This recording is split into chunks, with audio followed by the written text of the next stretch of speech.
సోదరులారా, బావున్నారా? క్రీస్తునందు క్షేమంగా కుశలంగా ఉన్నారా? క్రీస్తునందలి మహిమైశ్వర్యానికి మనం వారసులం, దేవునికి బిడ్డలం. మనము దేవుణ్ణి స్తుతించవలసిన వారం. స్తుతి అంటే దేవుణ్ణి అది ఇది అడగటం కాదు. ఆయన ఇచ్చిన దానికి, ఆయన ఏమై ఉన్నాడో దానికి స్తుతి స్తోత్రములు సమర్పించడం. 100వ కీర్తన 4వ వచనం. కృతజ్ఞతార్పణలతో ఆయన గుమ్మములలో ప్రవేశిస్తాము. కీర్తనలు పాడుతూ ఆయన ఆవరణములలో ప్రవేశిస్తాము. ఆయనను స్తుతించండి, ఆయన మహిమను, ఆయన నామమును ఘనపరచండి. దేవుని శక్తి నిధిని స్తోత్రము ద్వారా మనము విడుదల చేస్తాము. దావీదు సితారా వాయించినప్పుడు దేవుని అభిషేకం వచ్చింది. 1 సమూయేలు 16:23 వచనం. దురాత్మ వచ్చి సౌలును పట్టినప్పుడెల్లా దావీదు సితారా చేతపట్టుకుని వాయించగా దురాత్మ అతణ్ణి విడిచిపోయింది. అతడు సేదదీరి బాగయ్యాడు. 150వ కీర్తన 6వ వచనం. సకల ప్రాణులు యెహోవాను స్తుతించెదరుగాక. యెహోవాను స్తుతించండి. సరే, నేటి వాక్య పాఠం ఆదికాండం 46వ అధ్యాయం 28వ వచనం నుండి 47వ అధ్యాయం 2వ వచనం వరకు సావధానంగా వినండి. ఈజిప్టులో యోసేపునకు 2 కుమారులు కలిగారు. ఈజిప్టు దేశానికి వచ్చిన యాకోబు కుటుంబీకులందరూ మొత్తం 70 మంది. 70 మంది పితరులు ఈజిప్టుకు వెళ్లారు. దేవుని వాగ్దానం ప్రకారం వీరు రాను రాను ఆకాశ నక్షత్రాల వలె విస్తరించారు. ఈజిప్టుకు వచ్చిన యాకోబు కుటుంబం 70 మంది. యాకోబు యోసేపు వద్దకు ముందుగా యూదాను పంపాడు. యూదా వీరికి దారి చూపాలి. వీరు గోషెను ప్రాంతానికి ప్రయాణం చెయ్యాలి. వారంతా గోషెను చేరుకున్నారు. యోసేపు తన రథాన్ని సిద్ధం చేశాడు. తన తండ్రి అయిన యాకోబుకు ఎదురు వెళ్ళాడు. గోషెనులో యోసేపు తన తండ్రిని కలుసుకున్నాడు. యోసేపు తండ్రి మెడ మీద పడి అతని మెడ పట్టుకొని ఎంతో ఏడ్చాడు. యోసేపు తన తండ్రి పట్ల చూపే ప్రేమ ఎంతో ఉద్రేకభరితం. తల్లిదండ్రులను సన్మానించాలని దేవుని ఆజ్ఞ. యేసుక్రీస్తు కూడా నజరేతులో మరియ యోసేపులకు లోబడి ఉన్నాడు. యేసు ప్రభువు శిలువ మీద చనిపోతూ కూడా తన తల్లిని మరిచిపోలేదు. ఈ విషయంలో యేసు ప్రభువు విశ్వాసులకు గొప్ప మాదిరి. అప్పుడు ఇశ్రాయేలు అనే యాకోబు యోసేపుతో అన్నాడు, నీవింకా బతికే ఉన్నావు, నీ ముఖం చూచాను గనుక నేనింకా చనిపోతాను. యోసేపును, నా గారాబు కొడుకును చూచాను. చనిపోయాడు అనుకున్న కొడుకు బతికే ఉన్నాడు. ఇక నేను నిశ్చింతగా చనిపోగలను అనుకున్నాడు. దీన్ని బట్టి యాకోబు తన కొడుకును ఎంత ప్రేమించాడో మనం గ్రహించగలం. మీకు జ్ఞాపకముందా? సుమయోను అనే వృద్ధ భక్తుడు యేసును చూచిగాని చనిపోను అని దీక్షతో ఉన్నాడు. యేసు బాలుణ్ణి చేతుల్లోకి తీసుకొని సుమయోను అన్నాడు, నాథా, ఇప్పుడు నీ మాట చొప్పున సమాధానముతో నీ దాసుణ్ణి పోనిస్తున్నావు. యేసు ప్రభు అంటే సుమయోనుకు ఎంత ప్రేమో! యాకోబుకు తన కొడుకు మీద ఉన్న ప్రేమ కేవలం భౌతికం. కాని భక్తునికి యేసుపై ఉన్న ప్రేమ ఆధ్యాత్మికం. ఎవడైనా సరే నన్ను ప్రాణాధికంగా ప్రేమించకపోతే నాకు శిష్యుడై ఉండతగడు అని యేసు ప్రభువు చెప్పాడు. దావీదురాజు తన కొడుకు బతికి ఉండగా అతనికి జబ్బు చేసినప్పుడు అతని కోసం ఎంతో తాపత్రయపడ్డాడు. కాని ఆ పిల్లవాడు చనిపోయిన తరువాత అన్నాడు, చనిపోయిన నా కొడుకును తిరిగి రప్పించగలనా? నేను వాని వద్దకు వెళుతాను గాని వాడు నా వద్దకు మరలి రాడు గదా. దావీదు రాజుకు ఉన్నంత ఆధ్యాత్మిక పరిపక్వత యాకోబుకు లేదు. అప్పుడు యోసేపు తన సహోదరులను, తన తండ్రి కుటుంబము వారిని చూచి అన్నాడు, నేను వెళ్ళి ఇది ఫరోకు తెలియచేసి కనాను దేశంలో ఉన్న నా సహోదరులు, నా తండ్రి కుటుంబము వారు నా వద్దకు వచ్చారు. ఆ మనుషులు పశువులు గలవారు, వారు గొర్రెల కాపరులు. వారు తమ గొర్రెలను పశువులను తమకు కలిగినదంతా తెచ్చుకున్నారు అని అతనికి చెప్తాను. గొర్రెల కాపరి అయిన ప్రతివాడు ఈజిప్టు వారికి హేయుడు. ఫరో మిమ్ములను పిలిపించి మీ వృత్తి ఏమిటి అని అడిగితే మీరేం చెప్పాలంటే, మా చిన్నతనము నుండి ఇది వరకు మేము మా పూర్వీకులు పశువులు గలవారము. మీరు ఈ విధంగా చెబితే గోషేను దేశంలో మిమ్మలను కాపురముండనిస్తాడు. యాకోబు కుటుంబీకుల పేర్లు ఈ అధ్యాయంలో రాసి ఉన్నాయి గదా, ఎన్నో పేర్లు. అయితే సోదరీ సోదరులారా, యేసుక్రీస్తునందు విశ్వసించి తిరిగి జన్మించిన వారందరి పేర్లు జీవగ్రంథమందు పరలోకంలో నమోదై ఉంటాయి. నీ పేరు, నా పేరు అందులో ఉంది. ప్రభువు నిన్ను వ్యక్తిగతంగా ఎరుగును. నీ తల వెండ్రుకలు ఎన్ని ఉన్నాయో ఆ లెక్క కూడా ఆయనకు తెలుసు. మనం ఎంత జనసమూహమైనా దేవుడు మనలను వ్యక్తిగతంగా ఎరుగును. ఆయన మనలను ఒక్కొక్కరిని వ్యక్తిగతంగా ప్రేమిస్తాడు. మన పట్ల ఎంతో శ్రద్ధాసక్తులు గలవాడు. లోకంలో ఏ మనిషి దేవునికి పనికిరానివాడంటూ ఉండడు. ప్రతి మనిషి కోసం యేసుక్రీస్తు చనిపోయాడు. గుంపులను కాదు ప్రభువు చూచేది. అందులో ప్రతి వ్యక్తిని వ్యక్తిగతంగా ప్రభువు చూస్తున్నాడు, ప్రేమిస్తున్నాడు. యేసును ప్రతి ఒక్కరూ వ్యక్తిగత రక్షకుడని అంగీకరించాలి. సోదరుడా, సోదరి, నీవు నాకిప్పుడిది చెప్పు. నీ పేరు గొర్రెపిల్ల జీవగ్రంథంలో రాయబడి ఉందా? మరో విశేషం, తండ్రి కుమారుల మధ్య ఎడబాటు ఎంతో దుర్భరం. బహుకాలానికి యోసేపును చూచిన యాకోబు ఉద్రిక్తమైన మనస్సు ఎలా ఉందో ఊహించగలరా? శ్రోతలు గమనించండి. ఈజిప్టుకు వచ్చిన తరువాత యాకోబుకు ఉన్న మరో పేరు ఇశ్రాయేలు. ఈజిప్టులో యాకోబు తీరు మారింది, అంచేత పేరు మారింది. మారిన కొత్త పేరే ఎక్కువగా చెప్పబడింది. ఈజిప్టు దేశస్థులకు వృత్తిరీత్యా కాపరులైన వారంటే అసహ్యం. కాని కాపరి అనే మాట, ఈ మాట సూచించే భావము బైబిలులో చాలా ఉదాత్తమైనదిగా చిత్రించబడింది. యేసును మంచి కాపరిగా, గొప్ప కాపరిగా, ప్రధాన కాపరిగా పేర్కొంటాము. ప్రధాన కాపరి అయిన యేసు త్వరలో రాబోతున్నాడు. పాపులైన మానవులు దారి తప్పిన గొర్రెలు. ఈ గొర్రెల కోసం మంచి కాపరి అయిన యేసు తానే దేవుని గొర్రెపిల్ల అయి వాటి కోసం తన ప్రాణం పెట్టాడు. మత్తయి సువార్త 9వ అధ్యాయం 36వ వచనంలో యేసు చెదరిపోతున్న గొర్రెల వంటి పాపులను చూచి కన్నీరు మున్నీరుగా ఏడ్చాడు. తప్పిపోయిన గొర్రెలను వెదకి రక్షించే కాపరి మన ప్రభువైన యేసుక్రీస్తు. అయితే ఈ మంచి కాపరి అంటే లోకానికి ఇష్టం లేదు. యేసును కాపరిగా లోకం అంగీకరించదు. ఈజిప్టులో కాపరి అనే మాటే అక్కడి ప్రజలకు గిట్టదు. కాపరులను వారు అసహ్యించుకుంటారు. ఇక్కడ ఈజిప్టు లోకానికి సాదృశ్యంగా ఉంది. ఇశ్రాయేలీయులు కాపరులే కాదు, పశువులను కూడా కాచేవారు. గోషెనులో నివసిస్తూ ఇశ్రాయేలీయులు కాపరులయ్యారు, గొర్రెలను బాగా కాచేవారు. యాకోబు తన వారితో ఇప్పుడు గోషెనులో కాపురమున్నాడు. చాలా కాలం యాకోబు సంతతి అదే దేశంలో నివాసముండవలసి వచ్చింది. యోసేపు చనిపోయాక వారు ఈజిప్టులో బానిసలయ్యారు. అయితే దేవుడు వారికి తోడై ఉన్నాడు. అక్కడే వారు గొప్ప జాతిగా ఆవిర్భవించారు. ఆ తరువాత మోషే నాయకత్వంలో వారికి విడుదల కలిగింది.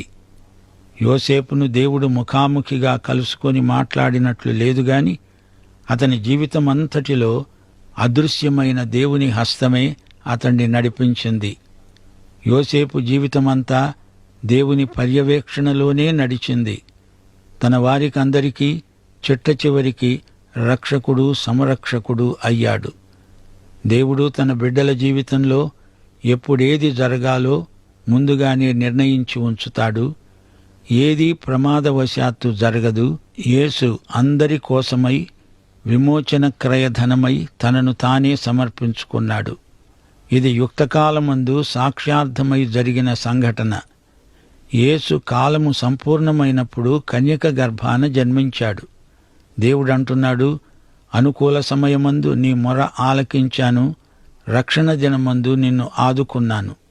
ఇదిగో ఇప్పుడే మిక్కిలి అనుకూలమైన సమయం, ఇదే రక్షణ దినం. యోసేపు జీవితంలో జరిగినదంతా దేవుని చిత్త ప్రకారమే జరిగింది. లూకాసు వార్త 21వ అధ్యాయం 33వ వచనంలో యేసు ప్రభు ఏమన్నాడు? ఆకాశము భూమి గతిస్తాయి గాని నా మాటలు ఏమాత్రమూ గతించవు. దేవుని చిత్తం, దేవుని మాట ఎన్నటికీ వీగిపోవు, జరిగి తీరతాయి. యోసేపు గుంటలో పడడం దేవుని చిత్తం, సింహాసనమెక్కటం దేవుని చిత్తం. దేవుని సంకల్ప సిద్ధికి ఈ సంఘటనలన్నీ దోహదపడ్డాయి అని మనం గ్రహించాలి. సోదరీ సోదరులారా, బైబిలులోని విశ్వాస వీరుల గాథలు నేడు మనకు ఎంతో ప్రయోజనాత్మకమైనవి. యాకోబు రాహేలు కోసం 14 సంవత్సరాలు కష్టించి పనిచేయవలసి వచ్చింది. రాహేలుకు యాకోబుకు జన్మించిన కుమారుడు యోసేపు. యాకోబుకు యోసేపంటే ఎంతో గారాబం. ఈ రోజున కూడా తల్లిదండ్రులు చేసే పొరపాటు ఇదే. పిల్లలందరిలో ఒకరిని ప్రత్యేకంగా గారాల కూచిగా చూస్తే మిగతా పిల్లలకు దీన్ని బట్టి ఉక్రోషం పుట్టుక రావడం సహజం. అన్నదమ్ముల మధ్య అపోహలకు తల్లిదండ్రులే కారకులవుతారు. యాకోబు యోసేపును అతిగా ప్రేమించటం వల్ల అనేక అగచాట్లు ప్రాప్తించాయి. బిడ్డల పట్ల అమితంగా మమతను పెంపొందించుకోవడం శరీరానుసారమైన మనసుకు ఫలితం. కలలుగనే యోసేపు అమాయకంగా తన కలలను తల్లిదండ్రులకు, అన్నలకు చెప్పటం వల్ల అనేక సమస్యలు తలెత్తాయి. కలలు గనడంతో ఆరంభమై అదొక దర్శనమై గొప్ప వ్యక్తులెందరో దర్శనాన్ని బట్టి జీవితంలో అద్భుతాలను సాధించగలిగారు. అయితే దేవుని బిడ్డలు దేవుని కలలు కంటారు, అవి దర్శనాలవుతాయి.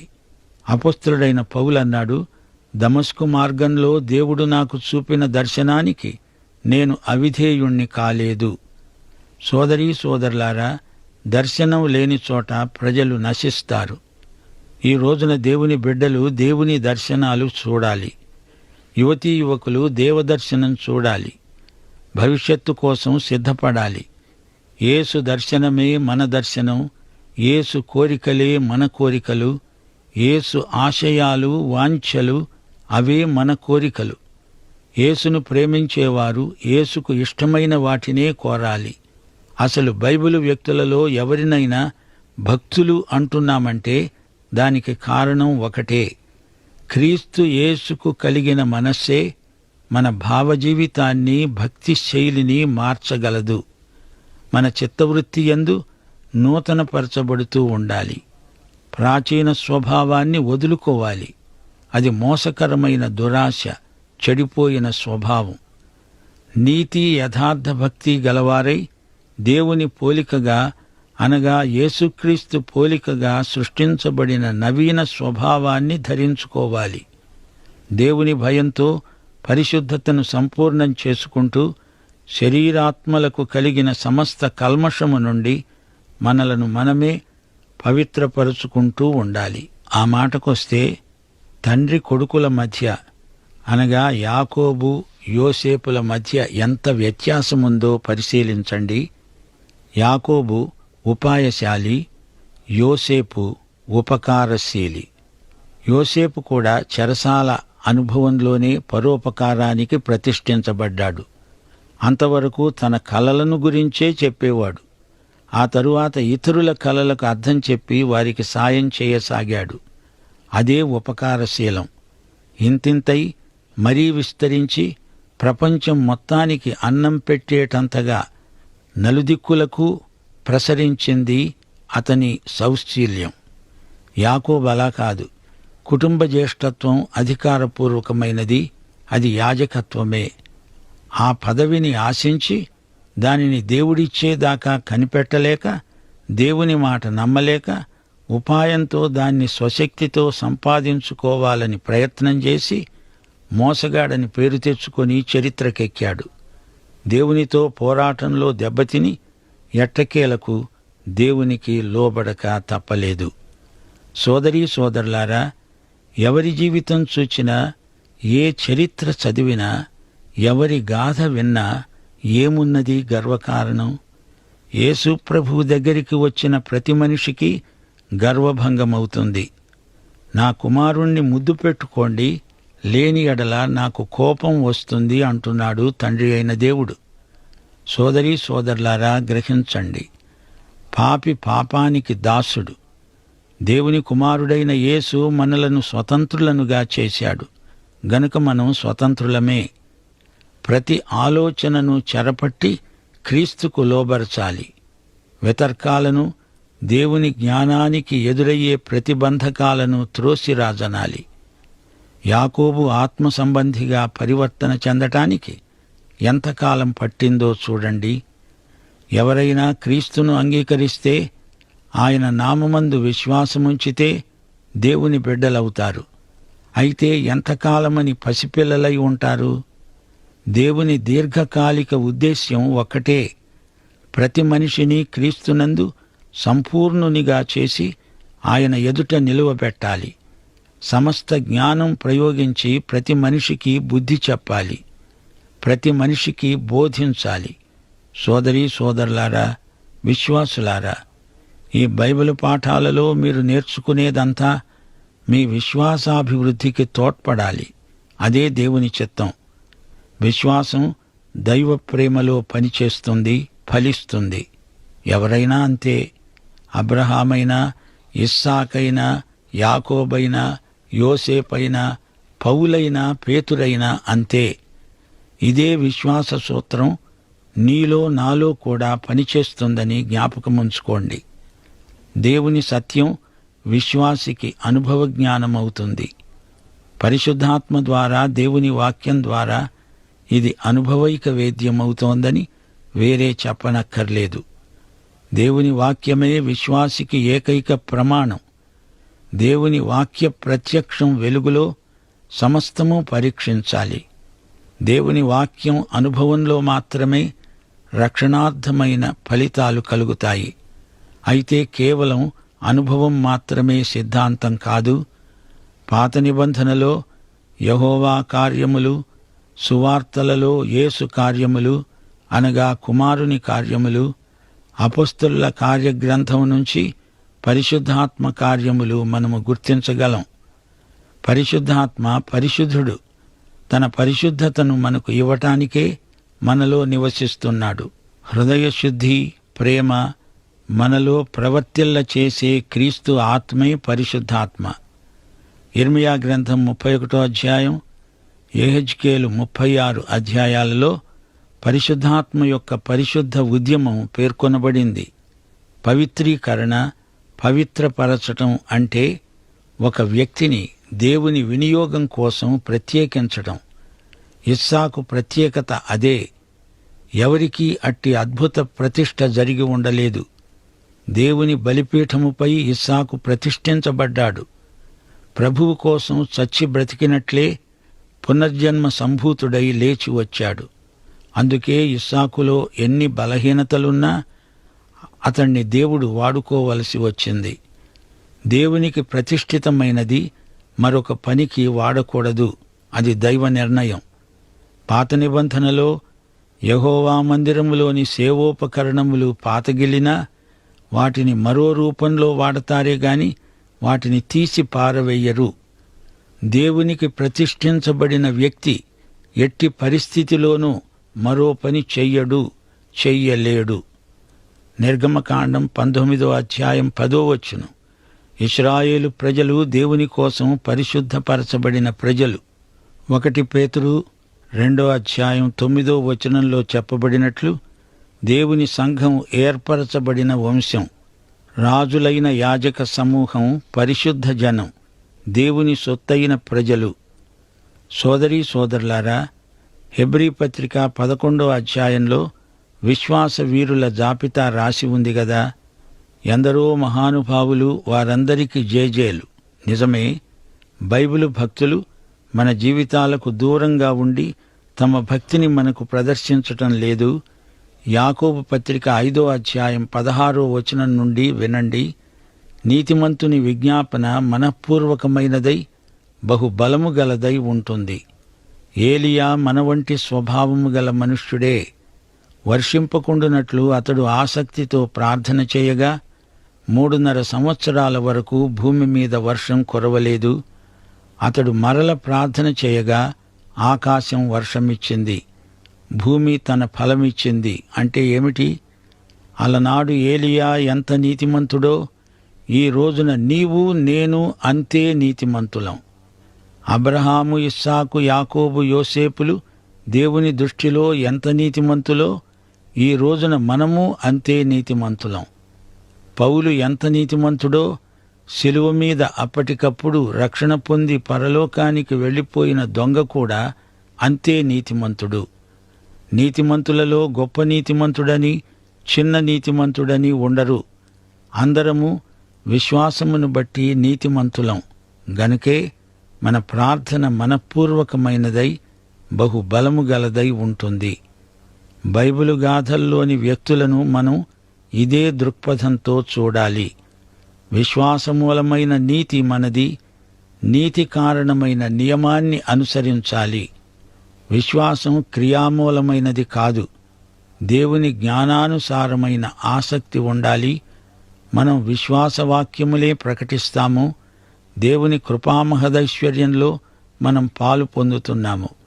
ఈ రోజుల్లో మానసిక వ్యాధులు ఎక్కువవుతున్నాయి. శరీర రోగాలు చాలా వరకు నయమవుతున్నాయి. గాని ఈ రోగాలను సైతాను మనుష్యుల మనస్సుల్లోకి బదిలీ చేస్తున్నాడు. కుటుంబాలు చిన్నాభిన్నమైపోతున్నాయి. విడాకుల వైపు భార్యాభర్తలు మొగ్గు చూపుతున్నారు. యువతీ యువకులలో మానసిక శూన్యం ఏర్పడుతోంది. డబ్బు ఉంది గాని మానసిక దారిద్ర్యం ఎక్కువైపోతోంది. అందుకే నేటి సగటు మనిషికి బైబిలు సందేశం ఎంతో అవసరం. యేసుక్రీస్తు గొప్ప ఆత్మల సంపాదకుడు. అలాగే ఆయన రాయబారులు కూడా ఆత్మల సంపాదకులే. క్రైస్తవుడు అంటే క్రీస్తు లాంటివాడు అని అర్థం. నీవు ఏ సేవలో ఉన్నా విశ్వాసివైతే ప్రాథమికంగా ఆత్మల సంపాదకుడవు అనే సంగతి మర్చిపోవద్దు. పాత నిబంధనలో, ఆదికాండంలో మనం నేర్చుకుంటున్న సత్యాలు మా శ్రోతల విశ్వాసాన్ని బలవత్తరం చేస్తాయని మా నిరీక్షణ. వాక్యం వింటూ ఉండగా విశ్వాసులకు దినదిన ప్రవర్ధమానమైన భక్తిభావం అలవడుతుంది. ఇప్పుడు మనం ఆదికాండం 47వ అధ్యాయంలో ప్రవేశిస్తున్నాము. యాకోబు అతని కుటుంబమంతా ఈజిప్టుకు వచ్చేశారు. యోసేపు ఎంతో చాకచక్యంగా ఫరోను ఒప్పించి యాకోబు కుటుంబీకులు గోషెను ప్రాంతంలో నివాసముండడానికి అనుమతి ఇప్పించాడు. గోషెను ప్రదేశం మంచి సారవంతమైన భూమి. అయితే ప్రస్తుతం అంతటా కరువు. ఎక్కడి భూమి అయినా ఆ సమయంలో విలువలేనిదే అయిపోయింది. 47వ అధ్యాయంలో యోసేపు జీవితానికి మహర్దశ ప్రాప్తించిందని చెప్పవచ్చు. యాకోబు జీవితం ఆరంభంలో అంత మంచి వ్యక్తి అనిపించడు. కాని రాను రాను అంచెల వారీగా అతని వ్యక్తిత్వం మెరుగుపడుతూ వచ్చింది. ఈజిప్టుకు వచ్చాక అతడు ఒక విశ్వాసిగా, విశ్వసనీయుడుగా మనకు కనిపిస్తాడు. లోకమంతటా కరువు రాను రాను ఉద్ధృతమవుతూ వచ్చింది. అయితే ఈ కరువు విషయం 2 దేశాలకు సంబంధించినంతవరకే ఆదికాండంలో ప్రస్తావించబడింది. పాఠం ఇంతటితో సమాప్తం. ప్రభు అయిన యేసుక్రీస్తు వారి కృప, తండ్రి అయిన దేవుని ప్రేమ, పరిశుద్ధాత్మ యొక్క అన్యోన్య సహవాసము నిత్యత్వము పర్యంతము మనకందరికీ తోడై ఉండునుగాక.